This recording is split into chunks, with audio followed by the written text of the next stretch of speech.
ఈ మధ్య కాలంలో మనం చూస్తూ ఉన్నాం. ఈ హనీమూన్ కపుల్ ఎవరైతే ఉన్నారో భార్య భర్తని చంపేసింది అని చెప్పి ఎంత హల్చల్ అవుతుందో గత కొన్ని రోజులుగా చూస్తూ ఉన్నాం. అయితే ఈ ఇష్యూస్ చూస్తున్న తర్వాత అంటే గతంలో కుక్కర్ ఇష్యూ కావచ్చు, లేకపోతే డ్రమ్‌లో భర్తని చంపేసి దాపెట్టడం కావచ్చు. సో ఇలాంటి ఇష్యూస్ అన్ని చూసిన తర్వాత ముఖ్యంగా అబ్బాయిల్లోని ఒక తెలియని భయాందోళన వాతావరణం నెలకొనింది అని చెప్పి ఇక్కడ క్లియర్‌గా కనిపిస్తుంది. అయితే పెళ్లిపైన వాళ్ళకున్న అభిప్రాయం కావచ్చు, లేకపోతే ఇది లవ్ మ్యారేజ్ చేసుకోవాలా, అరేంజ్ మ్యారేజ్ చేసుకోవాలా అనేది పక్కన పెడితే అసలు పెళ్లి అనేది ఎందుకు చేసుకోవాలి? బాబోయ్! మాకు పెళ్ళంటే వద్దే వద్దు అని చెప్పి అబ్బాయిలు ఇలాంటి డెసిషన్స్ తీసుకునే పరిస్థితి వచ్చేసింది. సో దీని గురించి మాట్లాడితే మీ వాళ్ళు మనతో పాటు సీనియర్ జర్నలిస్ట్ దుర్గా వడ్లంనేని గారు ఉన్నారు. మ్యామ్ నమస్తే అండి. రైట్. ఇప్పుడు అమ్మాయిలు ముఖ్యంగా ఇంతకుముందు అబ్బాయిలు ఇలాంటి క్రైమ్ చేసేవాళ్ళు. ఈ మధ్య కాలంలో మనం చూస్తే ఎక్కువ శాతం అమ్మాయిలే. అమ్మాయిలు అభివృద్ధి చెందాలి అని అనుకుంటున్న టైంలో ఇలాంటి వాటిల్లో ఎక్కువ శాతం అమ్మాయిలు ఉండడం అనేది చాలా దురదృష్టకరం అని చెప్పాలి. ముఖ్యంగా భర్తల్ని చంపేయడం, పెళ్లి చేసుకున్నాక అది లవ్ అవ్వచ్చు, అరేంజ్ అవ్వచ్చు, ఇష్టమైంది కావచ్చు, ఇష్టం కాంది కావచ్చు. సో ఇలా అబ్బాయిలు చంపేస్తూ ఉంటే ఇవాళ అబ్బాయిల యొక్క మనస్తత్వం కావచ్చు, అభిప్రాయాలు కావచ్చు, పెళ్లి పైన వాళ్ళకున్నవి రోజు రోజుకి తగ్గిపోతూ ఉన్నాయి. పెళ్ళి అంటేనే భయపడడం, అమ్మాయి అంటేనే భయపడే పరిస్థితికి వచ్చేసింది. సో దీన్ని మనం ఎలా చూడొచ్చు అంటారు? అబ్బాయిలకు సంబంధించి ఏం చెప్తారు? ఏమండి, ఇప్పుడు మీరు అన్నట్టుగా అమ్మాయిలు చదువుకున్నారు, సంతోషం. టెక్నాలజీ పెరిగాక ఈ పనికిమాలిన టెక్నాలజీ పెరిగింది. మీరు అన్నట్టుగా పెళ్ళిళ్ళు చేసుకుంటున్నారు, ఇష్టం లేని పెళ్ళిళ్ళు చేసుకుంటున్నారు. ఇప్పుడు మీరు చెప్పిన సోనం రఘువంశీ కథ తీసుకుంటే మనం, సోనం అనే అమ్మాయి తల్లి బలవంతం చేసిందని పెళ్లి చేసుకుంది. తండ్రికి హార్ట్ అటాక్ వస్తుందని చేసుకున్నాను. ఇప్పుడు చేసుకున్నారు, మీరు మీకు ఇష్టం లేకపోతే వదిలేసేయండి. వదిలేసి నీకు నచ్చిన వాడితో వెళ్ళిపో, లేకపోతే ముందే వెళ్ళిపో, పెళ్లి చేసుకోకుండా. మధ్యలో ఆ రఘువంశీ ఏం చేశారండి? రాజా రఘువంశీ చాలా మంచి పిల్లాడిగా అనిపిస్తున్నాడు. తల్లిదండ్రులు కూడా చాలా మంచివాళ్ళు, చాలా డబ్బున్న వాళ్ళు. ఆ పిల్ల ప్రేమించిన వాడు ఒక పనికిమాలిన వాడిలా ఉన్నాడు. వాడే ఈ స్టోరీ అంతా రెడీ చేసి పెట్టి అదే వీళ్ళకి సుపారీ ఇచ్చి వాళ్ళని రెడీ చేశాడు కదండి. సో దాన్ని మనం చూస్తూ ఉంటే ఆ ప్రియుడు అనేవాడే ఈరోజు దీనికి ఒడిగట్టాడు. ఒడిగట్టినప్పుడు ఈ అమ్మాయి ఎందుకు ఒప్పుకుంది అసలు? ఈ అమ్మాయి అన్న అని పిలిచేదట అందరిలో ఆ పిల్లాడిని. ఆ పిల్లాడు వాళ్ళ పెదనాన్నగారి గెస్ట్ హౌస్లోనే ఎక్కడో అకౌంటెంట్గా పనిచేసేవాడు. నేను అనేది, నా తండ్రికి హార్ట్ అటాక్ వస్తుందని పెళ్ళికి ఒప్పుకున్నానంటే, నీకు అంత హార్ట్ అటాక్ వస్తుందని ఒప్పుకున్నదానివి అసలు ఒకటి మర్డర్ చేసేంత స్థితికి ఎందుకు వెళ్ళావు? వాళ్ళు ఆ సుపారీ గ్యాంగ్ ఎవరైతే ఉన్నారో 4 లక్షలకు ఒప్పించింది ఈ అమ్మాయి. పైకి ఎక్కాక కొండ మీదకి సగం దూరం వెళ్ళాక, నాకు ఇబ్బందిగా ఉంది, ఆయాసం వస్తుందని వెనకబడిపోయి పిల్ల, మీరు తోసేయండి అందుటి కొండ మించి అతన్ని. అంటే వీళ్ళు అన్నట్టు మేము తొయ్యము, మాకు తొయ్యాలనిపించట్లేదంటే మీకు 20 లక్షలు ఇస్తానని వాళ్ళ చేత బలవంతంగా అతన్ని కొండ మించి, అంటే వాళ్ళు ఒక కొడవల్ లాంటి దాంతో అతన్ని నెత్తి మీద 2 సార్లు కొట్టి ఆ తర్వాత తోసేశారు. అది ఎంత తప్పండి, ఎంత అన్యాయం అండి. అబ్బాయి ఏం చేశాడు? అతన్ని పైగా చెప్పిందిట, నువ్వు నన్ను ఇప్పుడు ముట్టుకోవడానికి వీల్లేదు, హనీమూన్కి మనం వెళ్తున్నాం కదా, ఆ పూజ అయ్యాక, అంటే ఉపవాసం ఏదో ఉండమని వాళ్ళ అత్తగారు చెప్పింది, అది అయ్యాక మనం కలుద్దామా, అంతవరకు నువ్వు నన్ను ముట్టుకోవడానికి వీల్లేదు అందుట. తర్వాత హోటల్ రూమ్లో కూడా తాళి ఉంటుంది కదా, మంగళసూత్రమును ఎంగేజ్మెంట్ రింగు 2 అక్కడే వదిలేసి వచ్చిందిట. ఆ అత్తగారితోటి ఈవిడే మాట్లాడింది, నా కొడుకు ఫోన్ పనిచేయట్లేదా అంటే దానికి కూడా అమ్మాయి ఏదో కథ చెప్పింది. మీరు అన్నట్టుగా జనాలు భయపడిపోతున్నారండి. అసలు హనీమూన్ ట్రిప్ ప్లాన్ చేసి వీళ్ళు అసలు ఫస్ట్ పహల్గామ్ వెళ్దాం అనుకున్నారట. ఈ ఇన్సిడెంట్ జరిగాక మళ్ళీ ఇక్కడికి మార్చిందనమాట.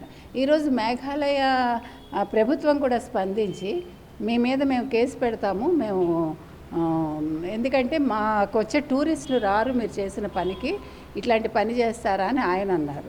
తర్వాత ఇంకొక సిక్కింలో కూడా ఒక జంట, హనీమూన్ జంట మిస్ అయ్యారు. వాళ్ళు అక్కడ ఏదో నదిలో అది ఆ వ్యానో ఏదో పడిపోయి వాళ్ళిద్దరు ఏమయ్యారో తెలియట్లా. అంటే మొత్తం 11 మందో ఎంతో చనిపోతే అందులో ఈ జంట కనిపించలేదు. అంటే ఎందుకు అసలు వీళ్ళు హనీమూన్లు ఏ రకంగా ప్లాన్ చేసుకుంటున్నారు?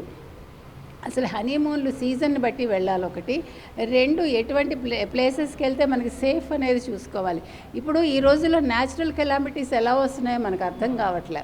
పూర్వంలాగా లేదు. ఇప్పుడు జనాభా పెరిగింది, తర్వాత సౌకర్యాలు పెరిగాయి అనుకుంటున్నాం, కానీ అదర్ వే రౌండ్ మన ఇబ్బందులు పడుతున్నాం చెప్పాలంటే. సో అసలు ఎందుకు మీరు హనీమూన్లు ఇలాగ ప్లాన్ చేసుకుంటున్నారు? ఈ సోనం అనే అమ్మాయి ఈ రకంగా చేయటం చాలా తప్పండి. మీరు ఇందాక ఒక మాట అన్నారు, అసలు అబ్బాయిలు భయపడిపోతున్నారని. అది చాలా 100% కరెక్ట్ అండి.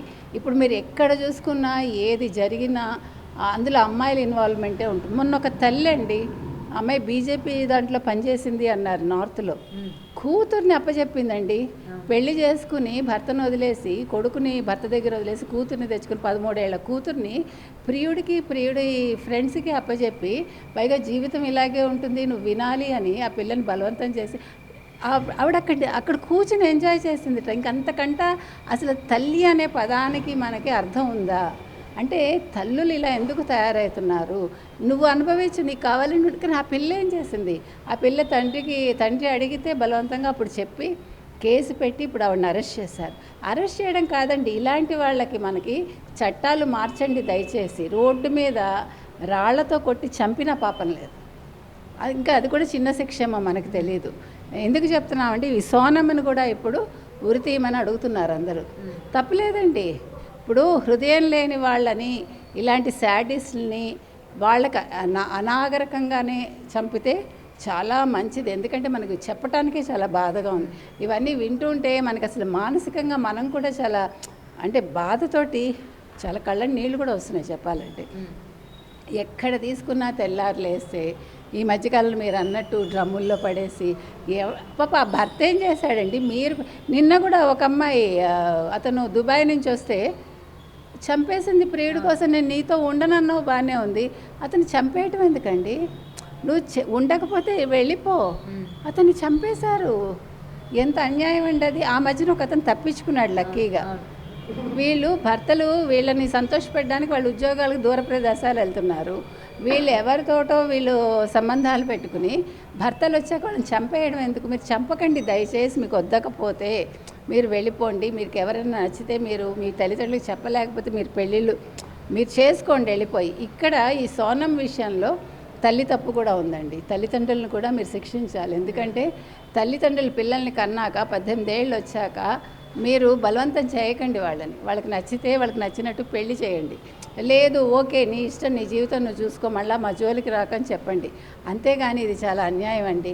ఇవాళ మీరు ఎక్కడో నార్త్లోనే ఎక్కడ మనం చూసాము, ఒక అబ్బాయి ఒక ఎస్సీ అబ్బాయిని ఒక ఆదివాసీ అమ్మాయి పెళ్లి చేసుకుంటే మొత్తం కుటుంబాన్ని వెలేస్తే ఆ పిల్ల గ్రామంలోకి వచ్చింది పెళ్లి చేసుకుని, తల్లిదండ్రులు ఒప్పుకోకపోతే వస్తే మొత్తం ఇప్పుడు కుటుంబాన్ని వెలివేస్తే వాళ్ళందరూ గ్రామ పెద్దలు చెప్పిన దానికి ఒప్పుకుని శిరోముండన 40 మంది కుటుంబ సభ్యులు చేసుకుని మళ్ళా వాళ్ళు మేకలు, కోళ్ళు, పావురాలు, తర్వాత ఎనుబోత అవంతా కూడా వాళ్ళు బలిచ్చారటేంటో. ఏంటండి అసలు ఇంత మనం ఒక పక్క ఇంత ఎదుగుతున్నాం, మనం ఇంత ఏఏ టెక్నాలజీకి వెళ్ళాం, మనం ఇంకేదో కొత్త టెక్నాలజీస్ వస్తున్నాయి, బట్ మనం ఇంత ప్రిమిటివ్కి ఎలా వెళ్ళిపోతున్నాం? ఎక్కడుంది తప్పు? ఎవరిని చేసుకుంటే ఉంది? అంటే పిల్లాడు మంచివాడు కాకపోతే మీరు అబ్జెక్ట్ చేయండి, అంతేగాని కులం బేస్ చేసుకుని ఇలాగ చంపటాలేంటి, లేకపోతే ఇలా వేలేసుకోవడాలేంటి, లేకపోతే పిల్లలు అంటే ఆడపిల్లలు మగపిల్లల్ని చంపటం ఏంటి? దీనికి ఒక పులి స్టాప్ రావాలండి. నేను చెప్పేది ఏంటంటే పాఠశాలల స్థాయి నుంచి వాళ్ళకి ఒక కౌన్సిలింగ్ ఏర్పాటు చేస్తూ ఉండాలి. కొంచెం టీనేజ్ వస్తుందంటే ఇప్పుడు, ఎందుకంటే టీనేజ్ అంటే 5వ క్లాసా 6వ క్లాసా 7వ క్లాసా మనం చెప్పలేం. కాబట్టి మనం రిక్వెస్ట్ చేసేది ఏంటంటే విద్యాశాఖకి దయచేసి మీరు 5వ క్లాస్ నుంచి వాళ్ళకి కౌన్సిలింగ్లు ఇవ్వండి.